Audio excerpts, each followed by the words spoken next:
Hey, how you doing? My name is Ryan, and today I'm reviewing the best, worst, and weirdest knockoff and off-brand minifigures that I could find. So a while back, I posted a poll on my channel asking you guys what kind of knockoff figures you wanted to see me review next.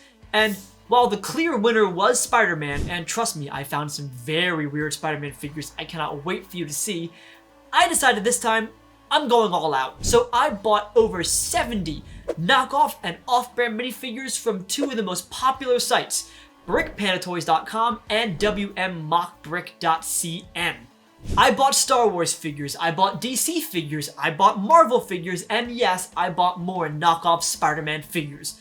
This is going to be a two-part knockoff minifigure mega review, so let's get right to it. Today we're going to review the DC and Star Wars figures, which I'm really excited about because this is the first time I've ever touched those two franchises in the world of knockoffs. So let's see how they hold up.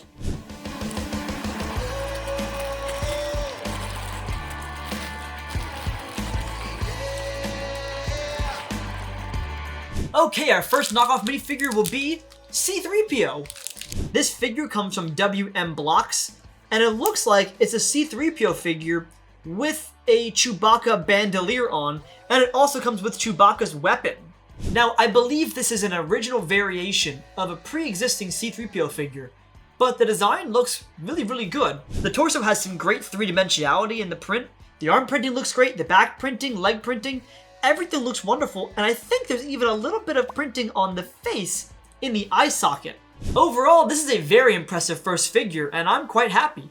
But how about old Han Solo from Star Wars The Force Awakens? I believe this figure comes from brickpanatoys.com, and I noticed an immediate decrease in quality of the print on this figure. Not only is the face print rather squished, the wrinkle and line work is kind of more red than orange, and the torso has an overall sheen to it that screams cheap plastic. And while the face design does look like an older Harrison Ford, I think the overall figure doesn't really do the character justice, especially compared to that C-3PO. That might be the, for lack of a better word, gold standard of knockoff Star Wars so far. Keeping with the sequel trilogy, how about Kylo Ren? Conceptually, this is a really odd figure in that it's an angry-faced Kylo Ren minifigure, but it has a blue lightsaber as if he's Ben Solo again. The pattern work on his torso is kind of hard to read as it's a bunch of very small lines, but the little added bits of deterioration and scratches and tears in the outfit do look very nice in the print work. Again, the face lines read more red than orange and brown, and I think it detracts from the overall quality of the figure. So far we've seen three figures that we've kind of already seen before. How about something brand new? How about a clear blue Darth Vader Force Ghost minifigure? A while back on this channel, I reviewed a Fantastic Four series of minifigures, and the Human Torch was a similar style of just entirely being clear and translucent. And I think this Vader figure kind of falls prey to a similar pitfall. The torso print's a little bit hard to read because it's just all one tone on top of clear blue. I'm not really a big fan of this hardened plastic cape mold because it kind of curves around the side of the figure, and it makes it darn near impossible to put the chest piece on as well. I kind of think the chest piece looks better than the cape in this case, especially with the print on the chest piece looks phenomenal. Overall, I don't think an entirely clear blue figure is the best case if LEGO were to actually make Force Ghost minifigures. So how about a different take? How about Force Ghost Luke? This is kind of a half measure where the legs are translucent but the body isn't, but the entire thing is still tinted blue, and in my mind it looks fantastic. There's even a little bit of gray and blue in his hair and face, and it just ties the whole thing together. And part of that is because the body isn't white, it's kind of a light blue. Just spectacular all the way around. We haven't gotten a single Force Ghost minifigure, and if LEGO does it this way, as WM Blocks did, I'd be very happy. I'm quite pleased with the overall quality of this figure, and the design work is just fantastic. That transition is flawless. Let's keep with the trend of Star Wars old men, and how about Obi-Wan Kenobi? This figure has a very detailed robe torso print and a beautiful transition onto the legs. I'm also a big fan of the brown accents on the torso as well. The face is where this figure kind of loses me, as the entire thing feels kind of scrunched together, but the overall presentation is quite nice. I'm happy with this figure. We really haven't gotten any truly bad knockoff Star Wars figures yet. Let's see if that changes. How about Poe Dameron? This is his look from episode 9, The Rise of Skywalker. I believe his figure's name is Captain Poe Dameron.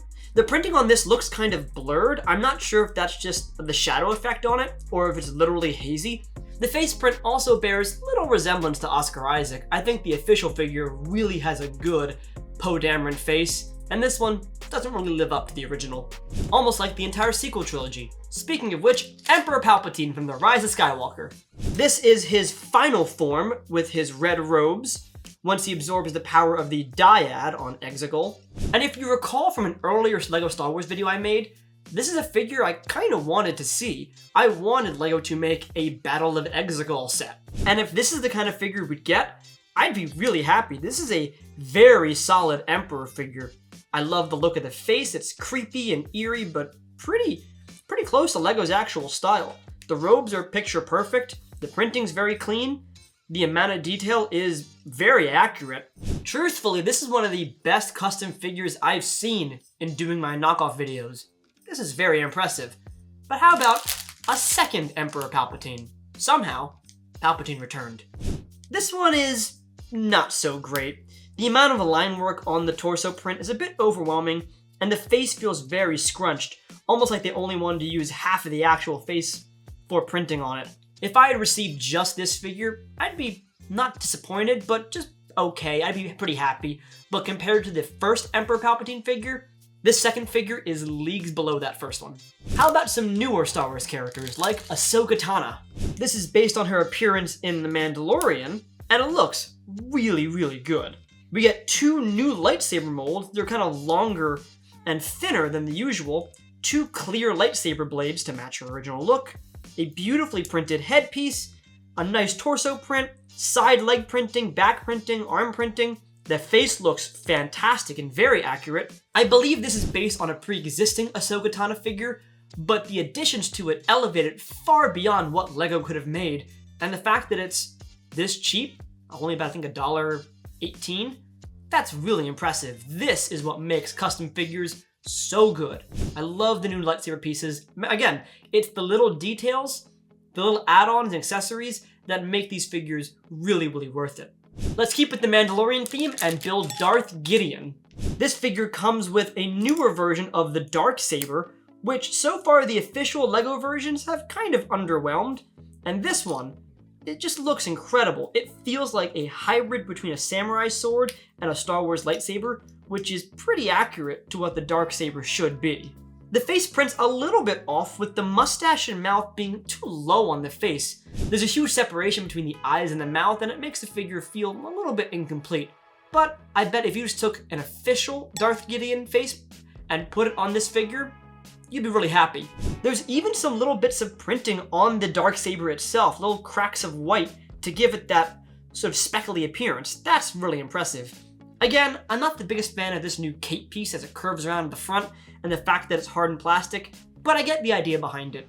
Okay, next, how about Luke Skywalker? I think this is either Return of the Jedi or from The Mandalorian / Book of Boba Fett. This figure comes with a really nice cape piece that has 4 holes on it, I think to get it to curve around to the front to kind of mimic the shape of the hardened plastic one. I'm not sure that's necessary. I think you could have gone with just the normal cape. And this figure has the opposite problem as Darth Gideon. With Luke, the eyes are too high. But again, take an official face, put it on the knockoff, happiness. Speaking of Book of Boba Fett, how about Boba Fett? This figure looks pretty solid on first glance, with the chest piece, helmet, and jetpack looking very nice. I love the custom Star Wars gun we're given, and the print work overall is quite good. My main problem with this figure is that it makes Boba Fett look a little bit chunky, a little bit rounder than he probably should be. Then again, he looked that way in the show as well. That could be because the chest piece kind of rides a bit too high on his torso, but again, the overall figure does look very good, especially the detail print work. It's not overwhelming detail, and that's the key. Now, I saw another Mandalorian figure in here. Here it is. But I have no idea who this is, so if you know, let me know in the comment section down below. This figure kind of looks like a really good action figure, and I mean that in the best way. This figure comes with a chest piece, shoulder guard, jetpack, wrist guards, even a little boot as well, and a massive, massive sci-fi gun. The molding and print work on this figure is really next level, and if LEGO were to ever put this much detail into one figure, it'd probably cost like $30 just for the figure itself. The fact that this is only $1.80, I'm pretty sure, is just incredible. Just a few more Star Wars figures left, so how about a Wookiee? Out of all the knockoff and custom figures I've ever reviewed, I think this one looks the most like an actual LEGO figure than anything else. Seriously, I could put this Wookiee on my Star Wars board and it would fit right in, which is really impressive. Granted, this is pulling from a pre-existing design, but it does it so flawlessly, I'm not entirely convinced this isn't just official LEGO with the word LEGO sanded off the various parts of the body that include it. It looks that good. Okay, last Star Wars figure, and I'm not sure if I remember her name. I think this is the character that actress Ming-Na Wen plays on Mandalorian / Book of Boba Fett. I think this figure, at least from the bodywork, looks really, really good. The face has a couple extra lines on it that I'm not sure were entirely necessary. Then again, the helmet does cover up quite a bit of that. So some great detail work on the torso and legs, but with the helmet off, it definitely falls short of what I expect from a good knockoff. Overall, with knockoff and custom Star Wars figures, there are a lot more hits than misses. That's pretty impressive, but let's see how DC fares. I am really excited for some knockoff DCEU figures, so let's begin with a figure that isn't even in the DCEU, Joker from the movie Joker. This is Arthur in his clown uniform that he does for his job, and wow, this is a really eyesore-inducing torso print. The checker pattern, while it looks phenomenal, it feels like one of those 3D eye puzzles that you see in books. That, and I'm pretty sure the arms don't even fit in the torso itself, so that's not great. Add to that a red and white striped umbrella, and you have a very detail-heavy figure that's kind of hard to read on first glance. There's just a ton going on here. However, the saving grace is the face print. It's really kind of perfect. It captures the happiness of the clown, but also the sadness of Arthur, which is symbolic of his character and pretty poignant. That kind of storytelling in LEGO is very rare, so when you get it, it's really good. I'm not sure what I'd do to replace the torso for this figure, but I'd probably keep the head. But how about a different Joker? How about the Heath Ledger Joker? If you remember from my DC video, I ranked this the best of its year. So let's see how a knockoff fares. Long story short, not that well. This feels like a figure that has a design of a comic book character and not a LEGO minifigure. There's a lot of cross-hatching and stitching on the torso that feel right out of the comic, which is phenomenal, but not in LEGO style. So I put this more in an artistically designed custom than trying to emulate actual LEGO. And as you guys mentioned in the comments, sometimes that's not the worst thing in the world. For me, I prefer LEGO style, but I can appreciate a really artistically done custom. And that's what this is. What I don't really like in this figure though is the face print. It feels kind of mushed in and squished and a little bit too small. Do I wish somebody made a more one-to-one copy of the LEGO Heath Ledger Joker? Yes, but I also really respect this figure for what it does and what it is. So, good job. And what would Joker be without Harley Quinn? Well, we actually have a lot of Jokers without Harley Quinn, more so than not.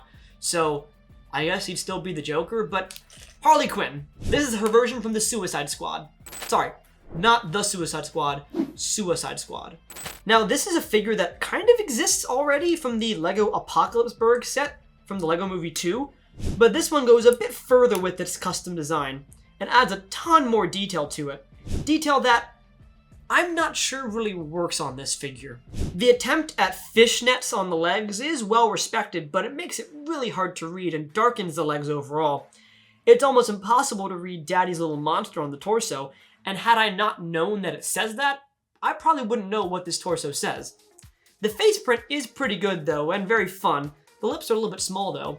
The hair is perfect, and the baseball bat is a nice touch. Overall, a good try with this figure, but a swing and a miss if you ask me. Moving on to a more recent villain, how about the Riddler from The Batman? This figure looks pretty close to the official one that we got, but with a little bit of added extra detail like some better arm printing, more leg printing, and a custom gun.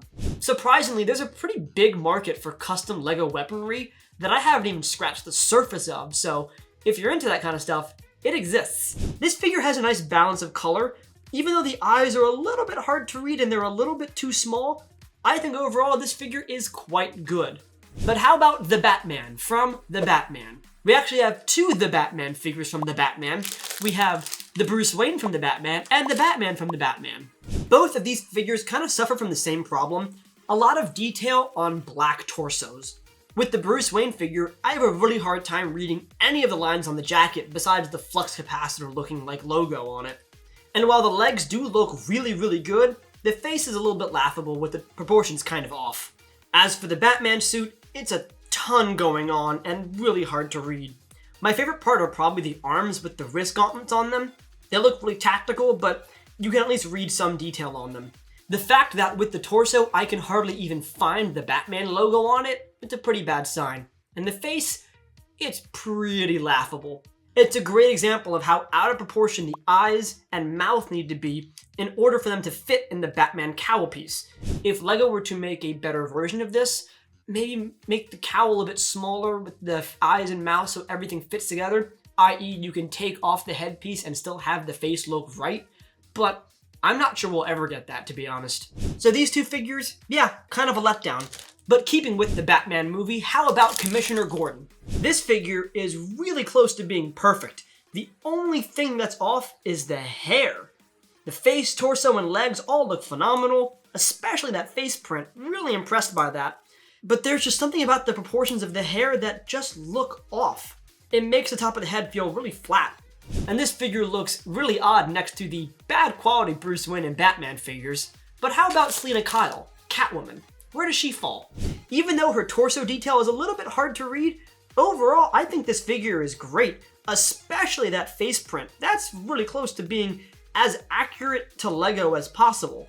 And unlike Gordon, the proportions of the hair to face look right, so her head feels the right size. Maybe it's because these two past figures are simpler in their design to knock off, but Catwoman and Commissioner Gordon look great. How about the Penguin, which if you remember from my DC video, I ranked the best of 2021. How does a knockoff fare? The design of the face is noticeably different from the official Penguin figure, but it still looks really good. All the speckling and line work hold up incredibly well. And while I am missing the purple accents in the jacket that the official figure had, the overall print design on this is really good. But again, it's kind of hard to see thin white lines on a black torso. Then again, I think everyone in the Batman movie just wore black, so who am I to judge? One more from the most recent film, and it's Alfred. Wow, I am immediately struck by how good this face print looks.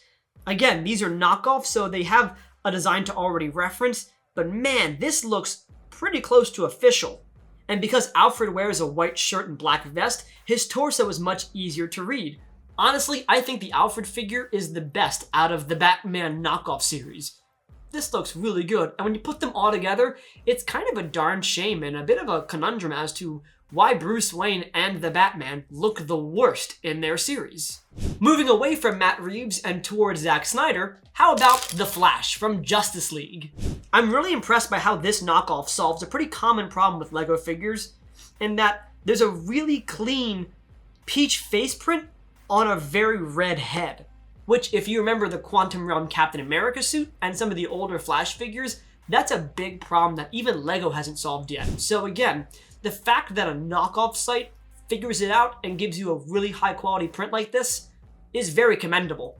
And the entire figure actually looks pretty phenomenal looking, if you ask me. Some great detail work, but not overabundance of lines and cross hatches. This is a great balance, and truly, I think this is a phenomenal figure. Let's keep this hype train going. How about Aquaman from Justice League? Again, this is a really good figure with a very incredible and faithful face print to LEGO's design aesthetic. I'm not sure how much it's copying the original Aquaman face, but if it isn't, this is really impressive design work. The fact that it was able to mimic LEGO's aesthetic, but doing its own thing. There's noticeably more detail on the torso of this figure than the Flash, and it borders on being a little bit too much, especially the small dots on both the green and gold accents. If you had them be just flat green and flat gold, I think it would have read better, but overall, pretty good figure. definitely matches the design aesthetic of the Flash for sure. How about Wonder Woman from Justice League? My only problem with this figure is that, unlike the Flash, when they printed the peach onto the red torso of Diana, it looks a little bit faded, which is a darn shame because the rest of the design work is really well done. The torso looks great, the legs look great, the arms look great. Personally, I think this figure looks like it didn't have all the ink when it came out of the printer, but as you saw with the Flash, it is possible for this company to print peach on red. So, not sure where they went wrong here. Our next member of the Justice League is Cyborg. I think this figure is a very close approximation of the official Cyborg figure and looks really, really good. So much so, this figure doesn't even include printing on the side or back of the legs, which is kind of a telltale sign of a knockoff taking a figure to the extreme. But I think it's for the better here, as what we get is really good looking and a great addition to our knockoff Justice League, which in good conscience I can't call the Justice League, so I'm going to call it the Justice League. That's right, the Justice League. The next member is Batman. Not the Batman, just Batman. A solid figure overall. The only detracting thing that I don't like on this is the face. Not only is the peach really hard to read on the black, but the eyes just look so creepy. Also, there are some strange black lines on the torso that I don't think were in the original design, so I'm not sure where they came from. So I think we might need to reevaluate Batman's place on the Justice League lineup. He might not make the cut. But how about Superman wearing his black suit? This figure uses another new cape piece with hardened plastic, but it doesn't curve around the front like the Star Wars figures. Perhaps those are trying to be more like cloaks, while this one is being more like a cape. Or I'm overthinking it. The torso and legs on this figure look phenomenal, while the face does look a little bit off. I think the eyes are a bit too big and far apart for them to look right, so this might be a case where I take an official Superman face and put it on this body. And with that, we have our Justice League. Overall, I think they look really, really solid because a lot of them I think are pulling from their official design. But I think these knockoffs show that it's possible to elevate those designs just a little bit further. But we have a couple more DC figures left, so how about a Batman? I'm not sure which, it's just a Batman. This one kind of looks like the designs from the Arkham games, with a bit more techie elements in the suit and legs. And I think the details are a bit too small and the design a bit too convoluted for it to read just right. And again, we have that creepy Batman face that just, it's unsettling. 3 figures left, so how about one last Batman? I'm not entirely sure which iteration of the Cape Crusader this one's trying to be, but whichever one it is, it looks really, really good. The white accent marks on the torso are thick enough to make them visible and have them stand out. There's enough contrast to make the torso actually look readable. Although I'm not sure why the Batman eyes are black behind the mask. Is that based on any Batman iteration? If so, please let me know below. I'm not the biggest DC fan, so I don't know all the various intricacies, especially about Batman. So, yeah, I can use some instruction here. How about Mera from Aquaman? I think this is basing off of her Aquaman set design, not her Justice League design. Much like the Aquaman figure, I think there's a bit too much line work on the torso, but the overall gloss on it actually works in the figure's favor to give it kind of that underwater sheen, as opposed to a fake plastic look. What doesn't work though is the face print, where the face is a bit too low on the head, although I do quite like the tiara that fits into the hairpiece. Also, I didn't mention this for the Flash figure, but these come with a newer version of the Power Blast hand accessories that are a bit spikier and smaller, and they look wonderful. This might be another case of get an actual head, put it on the knockoff custom torso, bing bang boom, you got a good figure. But we have one left in this DC Star Wars batch, and it's Lex Luthor in his Power Superman armor. This is a very good looking figure. The only real dead giveaway is the color of the face, where it's a bit more orange and not the right skin tone like actual Lego, but everything else is really good. Chest print is perfect, leg printing's perfect, back printing looks nice, proportions all good, even the proportions on the face look right. This is a darn good figure. I gotta say, on the whole, I'm a lot more impressed with the Star Wars and DC figures than I am with the Marvel figures. Sure, there weren't as many fun accessories that elevate the figures and make them really worth the price, but the figures themselves, I think, were better. if not on par with a lot of LEGO figures. So real kudos to the designers at brickpantoys.com and wmmoxbricks.cn for making some fantastic figures, or in some cases making a cheap version of a pre-existing figure. But what do you guys think of the DC and Star Wars knockoff minifigures? Let me know in the comment section down below, and stay tuned for my next video where I tackle more Marvel knockoffs and yes, more Spider-Man knockoff minifigures. And as always, if you like this video, be sure to subscribe to the channel, and thanks for watching.